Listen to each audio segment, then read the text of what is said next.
વરસાદને પગલે કચ્છ જિલ્લા વહીવટી તંત્ર સજ્જ, કંટ્રોલ રૂમ 24 કલાક કાર્યરત। કચ્છ જિલ્લામાં વરસી રહેલા અતિભારે વરસાદની પરિસ્થિતિને પહોંચી વળવા અને નાગરિકોને ત્વરિત સહાય પૂરી પાડવા માટે જિલ્લા વહીવટી તંત્ર સજ્જ બન્યું છે।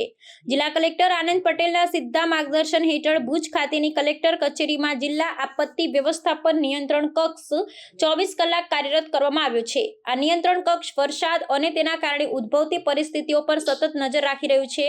હવામાન વિભાગ દ્વારા કચ્છ જિલ્લામાં ભારે વરસાદની આગાહી રેડ એલર્ટ જાહેર કરવામાં આવી છે, જેમાં ખાસ કરી રાપર તાલુકામાં છેલ્લા 24 કલાકમાં 317 મિલીમીટર જેટલો અતિભારે વરસાદ નોંધાયો છે। આ પરિસ્થિતિને ધ્યાનમાં રાખી જિલ્લા નિયંત્રણ કક્ષ દ્વારા રાષ્ટ્રીય અને રાજ્ય આપત્તિ પ્રતિભાવ દળ એનડીઆરએફ અને એસડીઆરએફની ટુકડીઓને તૈનાત રાખવા સહિતના બચાવ અને રાહત કાર્યનું સંકલન કરવામાં આવી રહ્યું છે। તકેદારીના ભાગરૂપે શૈક્ષણિક સંસ્થાઓમાં રજા જાહેર કરવામાં આવી છે અને કેટલાક માર્ગો વાહન વ્યવહાર માટે બંધ કરવામાં આવ્યા છે।